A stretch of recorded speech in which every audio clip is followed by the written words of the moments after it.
재밌는 얘기가 있습니다. 어떤 집에 강도가 들었는데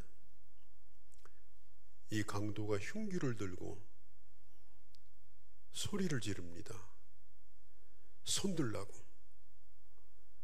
그런데 그 집주인이 손을 들지를 않는 겁니다. 그러니까 강도가 소리를 칩니다. 겁도 없이 손을 안 드냐? 들어! 그러니까 그래도 안 드는 거예요. 그러면서 이 집주인이 하는 얘기가 50견이 와가지고 손을 들을 수가 없다고. 그러니까 때마침 그 강도도 50견이 와가지고 고생을 많이 하던 차라 이렇게 물어봤답니다. 어디서 치료받고 있냐? 어느 병원이 좋다더라? 이렇게 하다가 그날 친구가 돼가지고 조용히 물러갔다고 그래요. 우리가 이것을 뭐라고 그래요? 동병상련입니다. 같은 일을 겪고 있는 사람은 상대방의 아픔을 더 깊이 이해하고 공감하게 된다. 그런 얘기입니다. 위로라고 하는 말이 파라칼레오라는 헬라어인데요. 이 파라라는 말이 뭐냐면 영어로 비사이드, 옆에라는 뜻이에요. 그 다음에 칼레오라는 이 말은 콜, 다가간다. 위로가 뭐냐? 옆으로 다가온다, 다가간다. 그런 뜻입니다. 사도 바울 당시에 그때 이 헬라 사람들은 이 위로라고 하는 이 말을 운동 경기에서 사용을 했습니다. 거기에서 파생된 단어가 이 영어의 컴포트라고 하는 위로라는 말인데 이 라틴어로 이 컴과 이 포트라는 말이 똑같은 말입니다. 옆에 와서 힘이 되어준다, 이런 뜻입니다.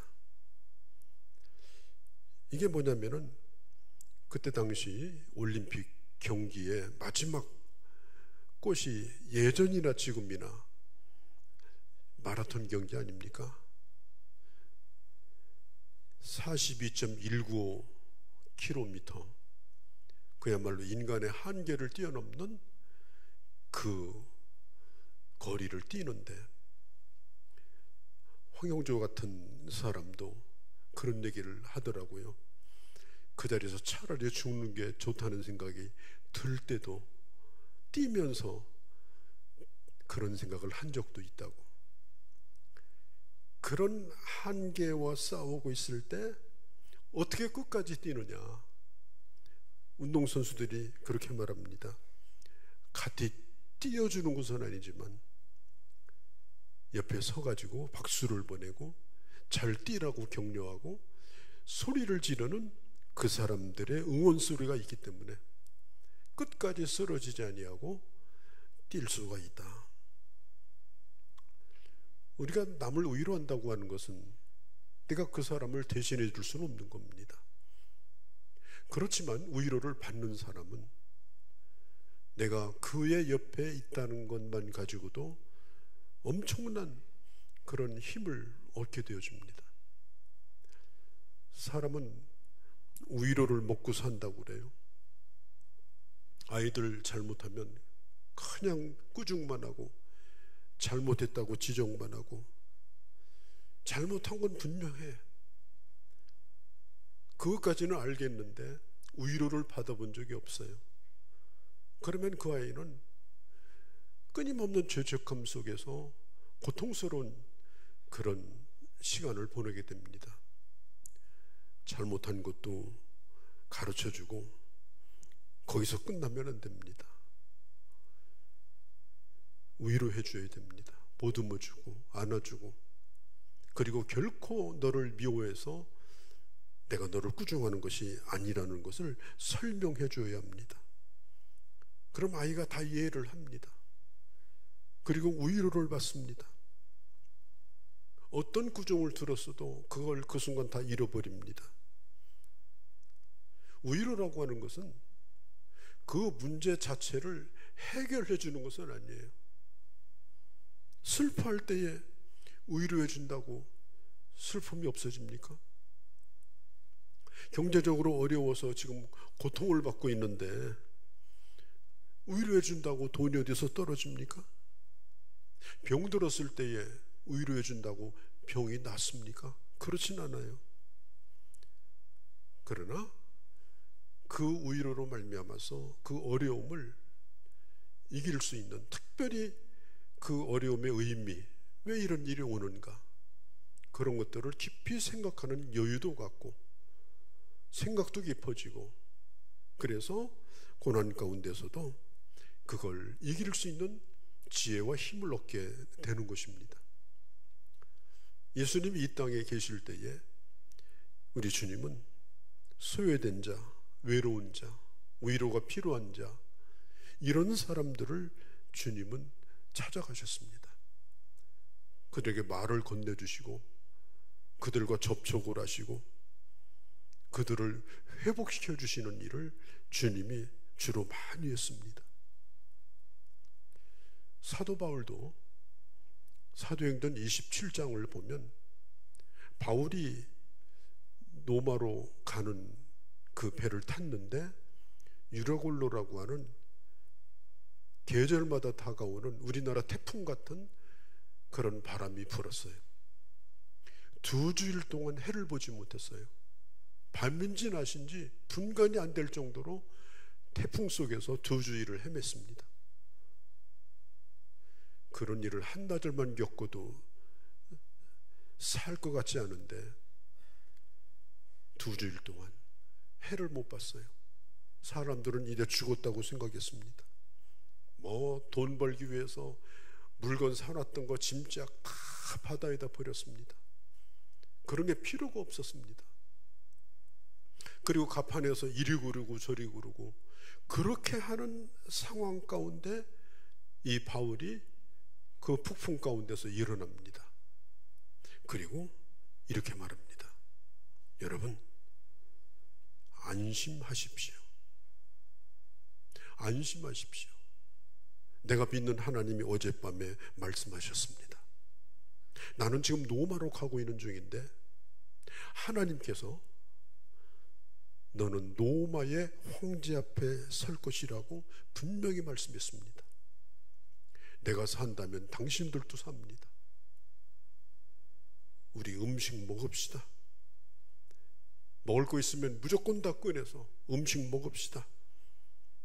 그리고 그들이 거기서 가판에서 식사를 같이 하게 됩니다.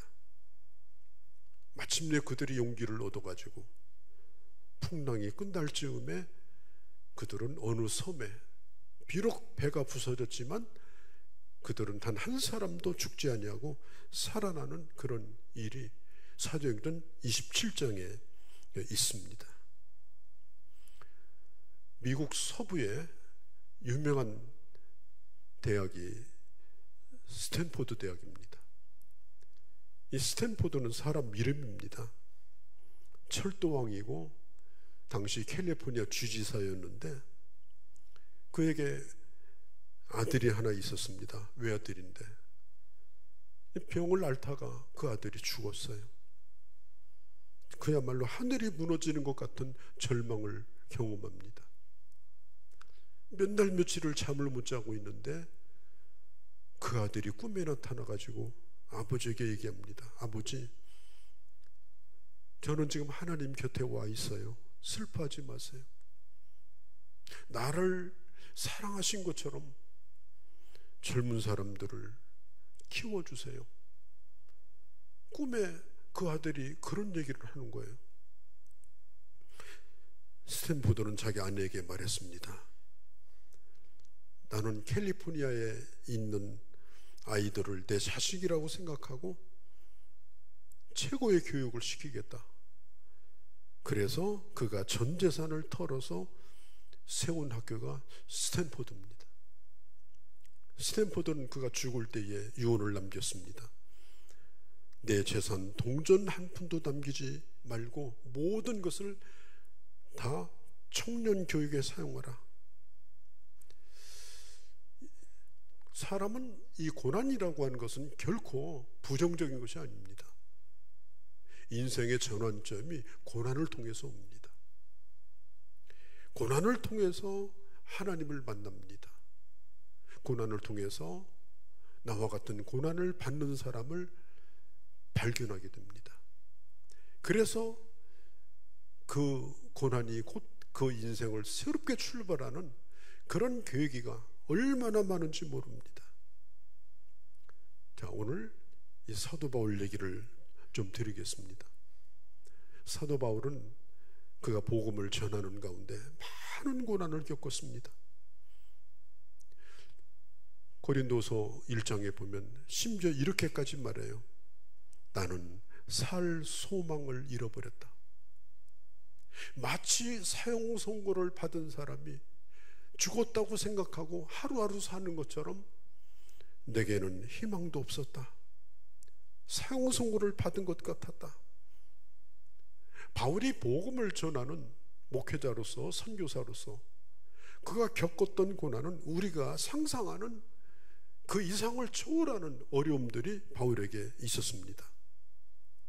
그런데 그가 그것을 이길 수 있었던 이유가 뭐냐? 사람으로부터 받은 위로가 아니라 하나님의 위로하심이 내 안에 넘쳤기 때문이다. 바울이 고린도 교회에게 이 편지를 보내는데 아마도 에베소에서 이 편지를 보냈으리라고 생각합니다. 그런데 고린도에서도 바울이 굉장히 힘든 일을 또 많이 겪었습니다. 그리고 에베소에 와서도 사도 바울은 말할 수 없는 그런 어려움을 겪었어요. 에베소에는 아데미라고 하는 이 여신이 있는데 아예 그 아데미 여신이 먹여 살리는 도시가 바로 에베소라는 도시예요. 요즘으로 말하면 아마 광역시 정도 되는 어마어마한 큰 도시입니다. 그런데 그 가운데 그 우상을 통해서 큰 돈을 벌고 있는 데메드리오라는 사람이 있었어요. 이 사람이 사도 바울과 충돌이 일어납니다. 바울이 복음을 전하니까 사람들이 우상을 다 갖다 버려요. 우상을 사질 않는 거예요. 그러니까 그거 만들어서 먹고 살고 조합을 만들어 가지고 아주 기업을 하고 있는 사람인데 바울이 자기 사업을 무너뜨린다고 생각했어요. 그리고 에베소에 있는 사람들을 전부 잡아 죽이겠다고 폭동을 일으킵니다. 사도 바울은 에베소에서 말할 수 없는 그런 고통을 겪습니다. 날마다 그야말로 죽음의 위기를 경험해요. 그런데 한편으로는 이 에베소에 사도 바울이 2년 반을 있었는데 엄청난 부흥이 일어나요. 참 신기하죠? 고난이 있으면서도 교회는 또 부흥이 되는 거예요. 편안하면서 부흥되지 않는 것보다는 고난을 겪으면서도 교회가 부흥되는 것을 사도 바울이 경험을 합니다.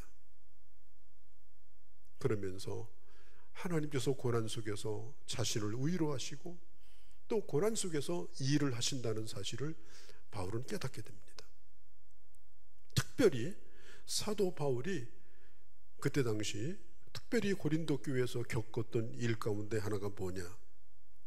바울의 정통성에 대하여 의심을 품었어요. 요즘으로 말하면 탄핵돼야 된다 그런 거예요. 바울은 예수님의 제자도 아니다. 예수님의 얼굴을 본 적도 없는 사람이다. 바울을 가르치는 선생이 누구냐? 바울은 누가 추천해줘 가지고 여기 온 사람이 아니다. 그에게는 추천장도 없다. 바울의 전력은 예수 믿는 사람 잡아 죽이는 그런 도살자 같은 그런 사람이었다. 그런 소문이 고린도에 바닥에 퍼집니다. 그러니까 사람들이 이 바울에 대해서 매우 부정적인 생각을 가지게 됐습니다. 거기다가 바울이 몸에 병도 있었습니다. 아니, 자기 병도 못 고치는 사람이 뭐 남 병 고친다고 변변치도 못해가지고, 그러면서 이 사도 바울의 정체성을 강력하게 흔드는 사람들이 어디 있었느냐? 교회 밖에 있는 것이 아니라 교회 안에서 그런 사람들이 있었어요. 함께 예배드리는 사람 가운데. 얼마나 가슴이 아프겠습니까? 이럴 때마다 사람들은 자책감을 느끼죠. 그래, 맞아, 내가 못나서 그렇지, 내가 뭔가 잘못해서 그렇지, 문제는 나에게 있는 거야. 그냥 그렇게 가볍게 생각하면 괜찮은데 이게 병이 됩니다. 심각하게 자책감에 빠집니다. 자기 스스로에 대해서 탄식을 하고 자기를 한스럽게 생각을 합니다. 자기 존재감에 대하여. 결국은 무기력에 빠지게 됩니다. 사도 바울도 어쩌면은 이런 위기를 맞을 수도 있는 상황이었습니다. 그런데 성경이 뭐라고 말하느냐? 예수 그리스도의 하나님이 나의 위로가 되셨다. 찬송하리로다. 그는 우리 주 예수 그리스도의 하나님이시요 자비의 아버지시요 모든 위로의 아버지 하나님이시며 모든 환난 중에서 우리를 위로하시는 하나님이었다. 사도 바울은 자기 자신이 버림받았다고 생각할 때, 누구도 나를 인정해 주지 않는다고 생각할 때, 심지어 하나님이 지금 나를 치고 있다, 내 목을 지금 조르고 있다, 이런 생각이 들 수도 있는 그런 상황 가운데서 그는 그리스도를 바라보며 하나님의 위로를 받았다, 그렇게 말하고 있습니다. 5절에 보면 예수 그리스도의 고난이 우리에게 넘친 것 같이 우리의 위로도 그리스도로 말미암아 넘쳤다. 이 말이 뭐냐면, 내가 고난을 받을 때 그리스도를 내가 생각하니 내가 받는 고난은 비교할 것이 안 된다. 나는 내가 부족해서 받는 고난이지만 주님에게는 아무런 문제가 없었다. 주님에게는 어떤 협의도 없었다. 그런데 주님은 그 고난을 받으셨다. 사도 바울은 예전에는 그런 생각을 안 했어요. 그런데 자기가 고난을 겪으면서 무슨 생각을 하는가 하면 주님을 생각한 거예요. 주님의 고난을 묵상하기 시작한 거예요. 주님의 고난을 더 이해할 수가 있었어요. 얼마나 아프시고 힘들었을까, 얼마나 억울했을까.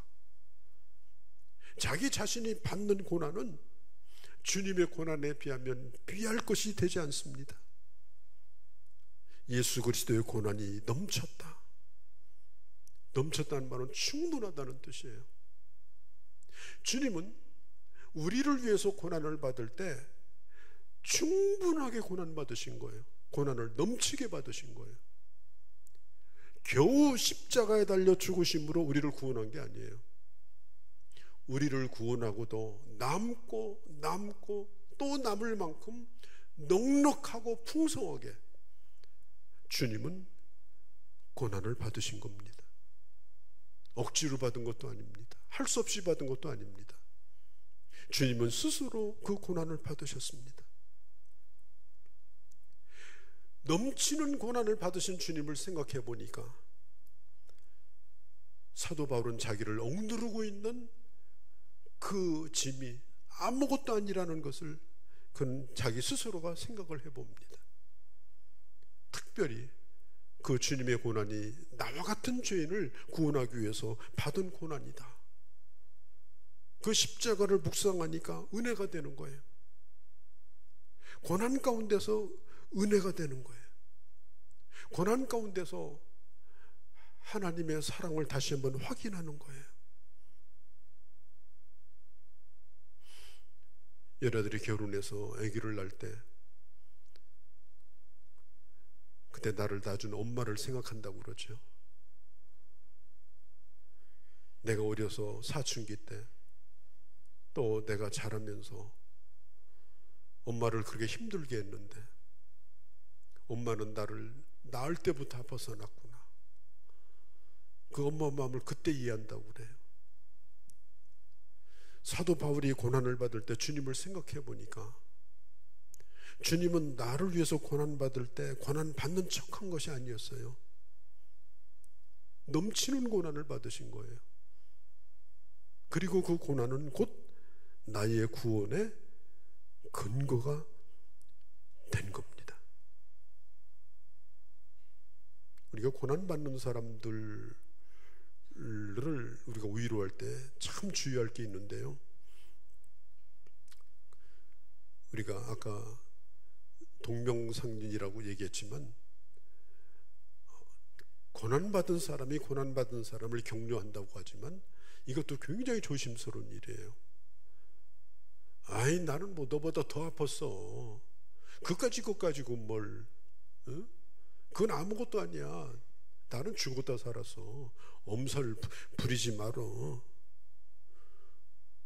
그리고 자꾸 그런 얘기하는 건 너 믿음이 없어서 그런 거야. 지금 믿음이 없어서 헛소리하고 있는 거야. 우리가요 사람이 사람을 위로한다는 게요 이게 굉장히 힘든 거예요. 잘 하려고 해도 이게 어려운 겁니다. 우리가 기억할 것은 고난을 받는 사람, 그 당사자는 어떤 고난도 가벼운 고난은 없어요. 그까짓 것이라는 건 없습니다. 그 당사자는 한없이 무겁고 힘든 겁니다. 그 고난에 대해서 함부로 얘기할 수 있는 고난은 없습니다. 조금만 참으라고 하지만은 이미 그 고난받은 사람은요 시간이 멈춰져 버렸어요. 아 이대로 끝냈으면 좋겠다 이런 생각, 멈춰진 시간을 보내면서 너무너무 힘든 시간을 보내는데 우리가 말 몇 마디로 그 고난받은 사람을 위로한다는 것이 그렇게 쉬운 일은 아닙니다. 하나님의 위로가 필요합니다. 우리가 고난을 받을 때에 고난받으신 주님을 깊이 생각하는 것이 필요합니다. 주님의 십자가를 생각해 보면 십자가가 뭡니까? 하나님이 나를 사랑하신 사랑의 증표가 십자가입니다. 그 십자가에는 피로 얼룩져 있는 십자가입니다. 그분이 거기에 매달리셨습니다. 물과 피를 그분이 다 쏟으셨습니다. 내가 어떤 고난을 받고 있다 할지라도 고난 속에서도 주님의 십자가를 바라보면 그 고난 속에서도 하나님의 사랑이 느껴집니다. 나와 비교할 수 없는 십자가에 달리신 예수 그리스도의 고난을 보면서 주님을 더 사랑하는 마음을 갖게 됩니다. 고난이 결코 나를 낙심시키지 않습니다. 7절에 보면 너희를 위한 우리의 소망이 견고함은 너희가 고난에 참여하는 자가 된 것 같이 위로에도 그럴 줄을 알미라. 힘든 시간을 지금 바울이 지나고 있습니다. 하나님께서 너희들도 하나님이 위로하실 것이다. 주님을 바라보라. 바울 자신도 고난 가운데 있지만 고난을 받는 성도들에게 그 얘기를 하고 있는 거예요. 특별히 오늘 읽지는 않았습니다만은 11절에 보면 바울이 이렇게 말합니다. 너희도 우리를 위하여 간구함으로 도우라. 이는 우리가 많은 사람의 기도로 얻은 은사로 말미암아 많은 사람이 우리를 위하여 감사하게 함이라. 여러분, 고난을 잘 이길 수 있는 매우 좋은 길이 있는데 그것이 뭐냐? 기도하는 겁니다. 어떻게 기도하느냐?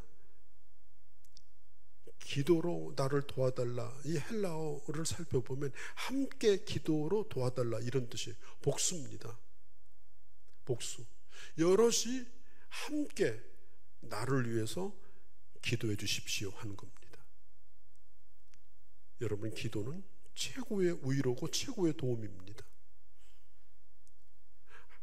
하나님을 향한 이 기도는 함께 일하는 겁니다. 함께 기도하는 것은 그의 일에 짐을 함께 지는 것입니다. 협력하는 사람이 되는 겁니다. 여러분, 목회자의 동역자가 되기를 여러분들이 원하신다면 여러분들이 목회자를 위해서 기도하면 되는 겁니다. 그게 함께 짐을 지는 겁니다. 많은 사람이라고 말합니다. 많은 사람이라는 그 사람이라는 말이 얼굴이라는 말이에요. 사도 바울은 기도할 때마다 많은 사람의 얼굴을 기억했습니다. 어떤 얼굴? 나를 위해서 기도하고 있는 그 많은 사람들. 저분은 분명히 나를 위해서 기도하고 있을 것이다.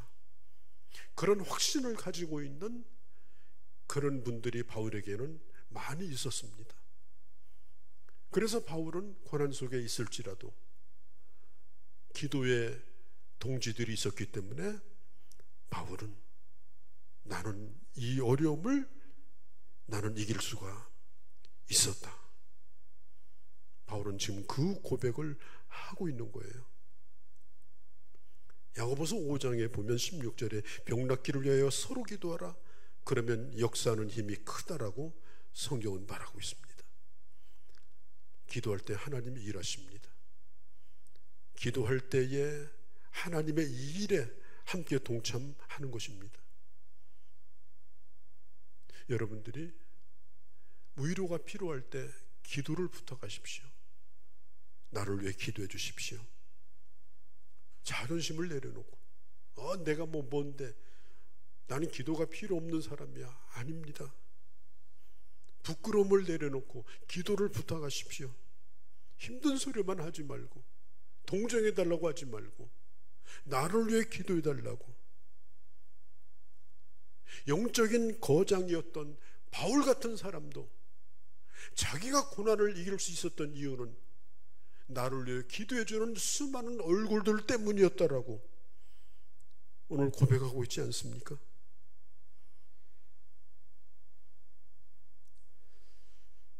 오늘 우리는 대한민국도 매우 어려운 때를 지나고 있고 또 재난을 맞은 사람들도 많이 힘든 시간을 지나고 있고 입을 다물고 살고 있지만 한 사람 한 사람의 삶이 어떤 때보다도 지금 어려운 때를 지나고 있습니다. 서로 기도하는 사람이 되어주기를 바랍니다.